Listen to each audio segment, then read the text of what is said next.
Hey there, Coach Panos. So, talking 20.5, set up, right? Keep everything close together, obviously, Rings, rower, ball, wall, and boxes.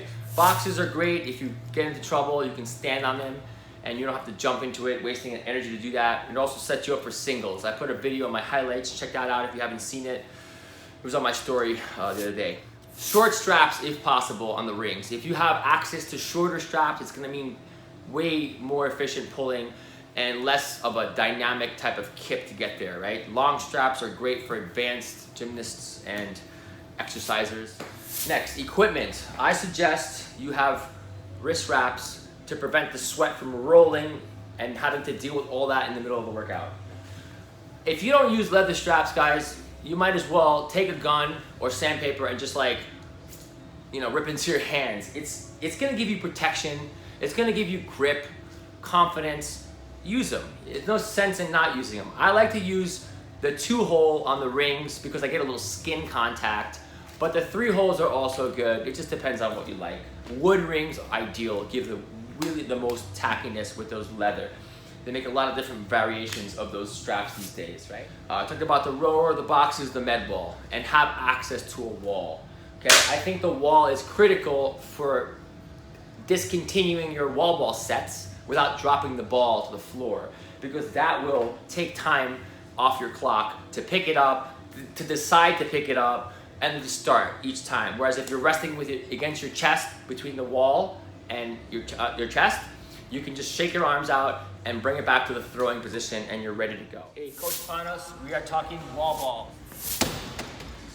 Facing, arms, stiff arm from the wall, feet in your normal squat stance. You can even turn your feet heels out to get more adductor tension.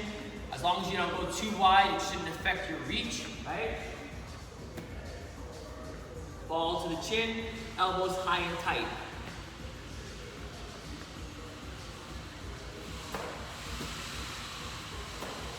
Okay?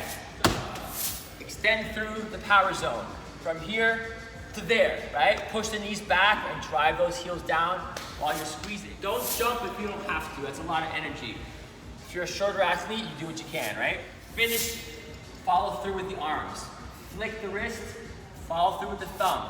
When it comes down, watch it come into your hand. Watch it come in like a wide receiver would catch and run in stride. That's the goal. The basket is advisable, not the squeeze, right? Don't do this. This is a horrible idea. You're working so hard to keep the ball from falling. Here, I'm basically open palming and just kind of supporting a little bit with my shoulders. Obviously, you have to. Right? So watch me do a couple with a chest rest. 3, 2, 1. 3, 2, so on. That's great because it allows you to do 12 or whatever number you choose and not let the ball sit. So it's kind of like a little hiccup in the set and you still get out of it in a good time, especially if you're doing the couplet scenario where you're going back and forth between rings and wall ball. That might take a little bit of the heat off going into the rings, and that might be what you want. Coach Panos, we're talking rowing.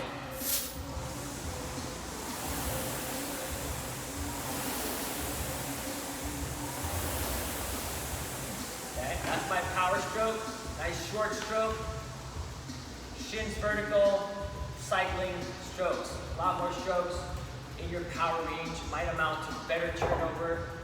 Long stroke's gonna be a recovery stroke. I'm gonna come in between my knees with my knees pushed out.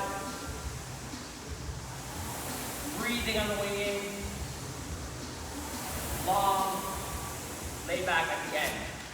They're both good, depends on where you are in the workout. Damper setting, I want to say half to all the way up. Depends on your abilities. So with regards to the row, it's placed in this workout as a test, and I believe this is more of a row workout than it is a muscle up workout. If you can do muscle ups, you're not going to try to do 40, you're going to break them up and you're going to just get through them and get to that row and really test your row. So with that said, putting it at the end is advisable because it's gonna mess up other things if you're struggling. Unless you're an elite athlete and you have good gymnastics, good endurance, and you can kind of, you know, do a nice little couplet breakdown of 4 and 12 or 3 and 10, whatever you decide, and just kind of get through that and then test your row at the end. Or in some cases, those guys are gonna mix in the row within that triplet. I don't know if that's a good idea even for them. They can probably get away with it, whereas people who struggle with muscle ups should not be putting the row anywhere near muscle ups, right? In that case, I'm gonna say, you know, do an AMRAP of muscle ups, then the middle set will be row and wall ball, then AMRAP of muscle ups at the end if you could do anything else. Another option would be to do the 4 and 12 like I mentioned, break it up, or 3 and 10, and then row at the end. In some cases, you might feel fatigue coming out of that wall ball. You know, after 120 reps of wall balls, you're gonna feel fatigue, so you might use the rower as a little bit of recovery, bank some calories, and then continue your muscle ups until you're done, if you know, if there's not too many, and then finish on the rower. It just depends on your abilities. If you're a great gymnast, you can pretty much do whatever, but I still think you should put rowing at the end. If you're not a great gymnast, then you have to bank some muscle ups. Then you have to get the tiebreaker time, and then AMRAP muscle ups at the end. And that's really the only two options as I see it. Doing a triplet and repeating that is okay, but you're gonna be doing a lot of time on and off the rower, and it's gonna eat up clock, and it might not work out. So if you're elite, you know, you either gotta really hammer the row or break up that triplet somehow that works. Maybe you do a big set of muscle ups, not so many wall balls, and small row, do that, and then be left with wall ball and row, and then that's your scenario. I don't know, it just depends on what you're bringing to the table. So good luck with whatever you do, guys.